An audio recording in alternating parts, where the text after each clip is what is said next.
Hi කොහොමද ඔයාලට? ඉතින් මට මේ දවස් ටිකේම ව්ලොග්ස් රෙකෝඩ් කරන්න බැරි වුණා. ඉතින් මම දාන්නේ ව්ලොග්ස් වීඩියෝස්නේ දාන්නේ. හැබැයි මට මේ ටිකේම ව්ලොග්ස් රෙකෝඩ් කරන්න බැරි වුණා. ඉතින් අද මම පහුගිය දවස්වල චූටියට මහපු ඇඳුම් වල වීඩියෝස් ටිකක් තමයි ඔයාලත් එක්ක මේ ෂෙයා කරගන්න හදන්නේ.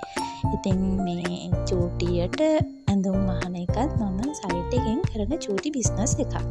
ඉතින් ඒ වීඩියෝස් තමයි මම මේ එකතු කරලා අද වීඩියෝ එක හැදුවේ. ඉතින් මේ පහුගිය අවුරුදු මාසේ මම මෙන්න මේ ඇඳුම් වගේක් මැහුවා. ඒවා තමයි මම පෙන්වන්න හදන්නේ. ඉතින් මේ මම මේ මහන්නේ චීත් එකයි හැට් එකයි චූටි අවුරුදු කුමාරියෙකුට. ඉතින් එයාට මම මේ එයාලගේ අම්මා මට මේ මැටීරියල් එක අරගෙන දුන්නා. ඒක ලස්සන බතික් මැටීරියල් එකක්. ඉතින් මම මේකෙන් ලස්සන චීත් එකයි හැට් එකයි මහන්න තමයි ලෑස්ති වෙන්නේ. මම එයාගේ චූටි කිව්වට චූටිම කෙනෙක් නෙමෙයි. අවුරුදු 10ක් විතර වගේ වෙන දුවෙක්. එයාට තමයි මම මේ ඇඳුම මහන්නේ. ඉතින් මම එයාගේ හැට්ටි මහන්න බ්ලොග් එකක් ඇඳගත්තා. බ්ලොග් එක ඇඳගෙන තමයි එයාගේ හැට්ටි මහගත්තේ.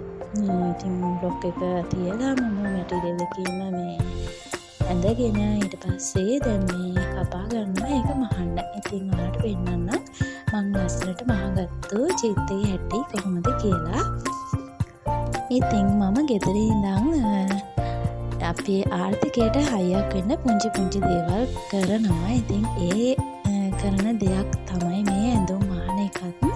ඇත්තටම මට සාමාන්‍යයෙන් ඇඳුම් මහන්න පුළුවන් හැකියාව තියෙනවා. සාරි ජැකට් එහෙම මහන්නත් පුළුවන්. හැබැයි මම ටිකක් ඒක මේ ගොඩාක් ලොකුවට කරේ නැහැ පහුගිය කාලේ. ඉතින් දැන් මම චුට්ටක් විතර ඒ වැඩේ පටන් අරගෙන තමයි තියෙන්නේ. ඊට පස්සේ දැන් මම මේ චීත්තේ කොටස කපා ගන්න හදන්නේ. මට දැන් හැට්ටේ කොටසටයි චීත්තේ කොටසටයි වෙනම කොටස් දෙකක් තමයි මේ මැටීරියල් එකේ තියෙන්නේ. ඉතින් චීත්තේ කොටසේ හරි ලස්සන ප්‍රින්ට් එකක් තියෙනවා. හැබැයි හැට්ටේ කොටසට තියෙන ටිකේ ප්‍රින්ට් එකක් මොකුත් ලොකුවට ප්‍රින්ට් එකක් නැහැ. ඒක නිසා මට හිතුණා මේ එයාගේ අත කොටසට එයාට එක අතක් දාලා තමයි හැට්ටේ ඕනේ කියලා කිව්වා. ඉතින් ඒ අත කොටසට මෙන්න මේ ලොකු ප්‍රින්ට් එකෙන් කොටසක් ඇඩ් කරා නම් ලස්සනයි කියලා මට හිතුණා. මොකද නැත්තම් චීත්තේ වෙනම විදිහක් හැට්ටේ වෙනම විදිහක් නිසා ඉතින් මම මේ අත කොටසට විතර මෙන්න මෙහෙම සයිඩ් එකකින් පොඩි කොටසක් කපලා අරගත්තා හැට්ටේ අත කොටසට දාන්න කියලා. ඊට පස්සේ මෙන්න මේ කොටස තමයි මම චීත්තේ කොටසට අරගත්තේ.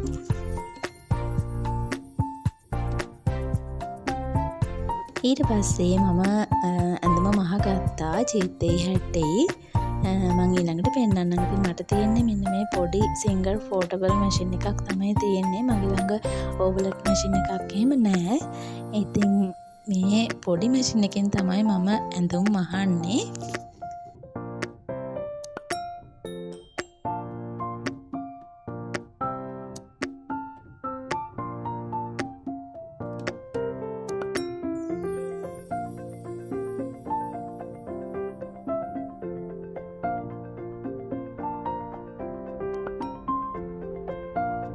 මෙන්න මේ විදිහට තමයි මහලා ඉවර වුණාට පස්සේ තිබුණේ. ඉතින් ලස්සන චීත් එකයි හැට් එකයි කියලා මම හිතනවා. ඉතින් බතික් වලින් මහපුවම කොහොමත් හරි ලස්සනයි. ඉතින් මේක මැහුවේ හස්බන්ඩ්ගේ අයියාගේ දුවට. එයාගේ පරණ චීත්තේ හැට්ටේ අපේ බබාට දීලා තිබුණා. ඒකත් ඉතින් මම අපේ බබාට වෙනම කපලම හදාගත්තා. මොකද ඒක ගොඩක් ලොකුයි. මේ ඉන්නේ එයාලා තමයි අවුරුදු කුමාරියෝයි කුමාරයයි. මේ තියෙන්නේ අපේ ඒ දුවගේ පරණ ඇඳුමක්. ඉතින් මම මේක අපේ බබාගේ සයිස් එකට වෙනමම කපලා හදාගත්තා.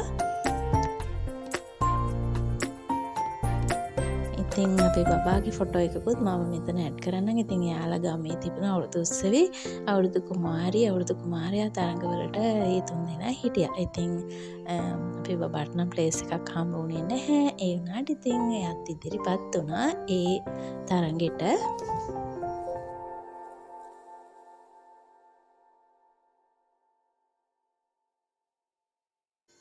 මේ ඉන්නේ මගේ චූටි අවුරුදු කුමාරි.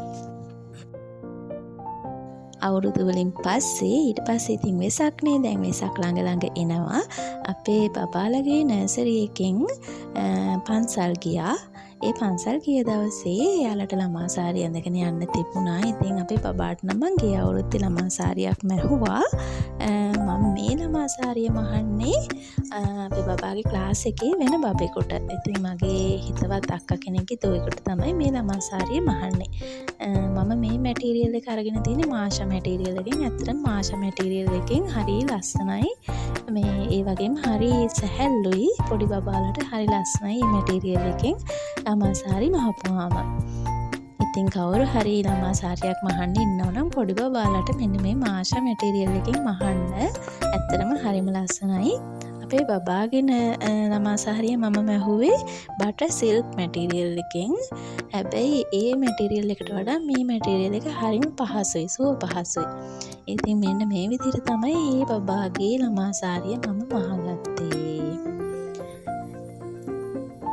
ඉතින් එයාලා ලස්සන පෙරහරකින් පන්සල් ගියා. මම ඒකේ චූටි වීඩියෝ ක්ලිප් එකකුත් මේ වීඩියෝ එකටම එකතු කරන්නම්. මෙන්න මේ විදිහට හරි ලස්සනට ළමා සාරිය මහගත්තා. මේ ඇඳුම් මහන්න ඇත්තටම මේ වීඩියෝ එක බලන කෙනෙක් ඉන්නවා නම් මහන්න එහෙම හිතන කෙනෙක් ඉන්නවා නම් තමයි මම මේක කියන්නේ. මේ ඇඳුම් මහන්න ඇත්තටම අමාරු නැහැ. මම ඇත්තටම මේවා මහන්න මහලුකොට දන්නෙත් නෑ. YouTube එකකින් බලලා තමයි මම මේවා මහන්නේ. මම මේ දෙවෙනි වතාවට තමයි ළමා සාරියක් මැහුවේ. අපේ බබාගේ එක මං ගිය අවුරුද්දේ මැහුවා. ඒකත් ලස්සනට ආවා. ඊට වඩා ගොඩාක් ලස්සනට මේ පාර ළමා සාරිය මට මහගන්න පුළුවන් වුණා. ඉතින් කවුරු හරි හිත ඉන්නවා නම් මේවා ඉතින් කරන්න පුළුවන්. ඇත්තටම YouTube එකෙන් බලාගෙන වුණත් මේ දේවල් මහන්න පුළුවන්. ඉතින් උත්සාහ කරලා බලන්න.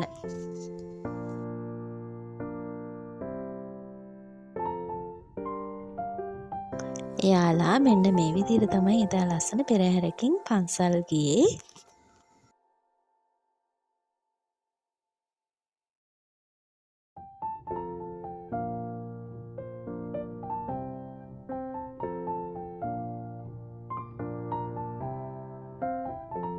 මේ තියෙන්නේ මම අපේ බබාට මහපු ළමා සාරිය. ඉතින් මේ ෆොටෝස් මම ගිය අවුරුද්දේ තමයි අරගත්තේ. මම මේ පොඩි වීඩියෝස් ටිකක් අරගෙන තියෙනවා. එදා මම ව්ලොග් එකක් හදන්න තමයි හිතාගෙන ඉන්නේ. ඒ වගේම මේ වීඩියෝ එක හදනකොට මට මේ ෆොටෝස් ටිකත් හම්බ වුණා. ඉතින් මට ඒකත් එකතු කරන්න හිතුණා. අපේ බබා ඉඳගෙන ඉන්න ඇඳුම් ඒවත් මමම මහගත්තු ඇඳුම් තමයි. ඉතින් මට ඒකත් මේ වීඩියෝ එකටම එකතු කරන්න හිතුණා. මේ වෙඩින් එකකට යන්න අපි දෙන්නට මහගත්තු ඇඳුම් තමයි මේ. ඉතින් thank you for watching. මම ආයෙත් වීඩියෝ එකක් අරගෙන එන්නම්.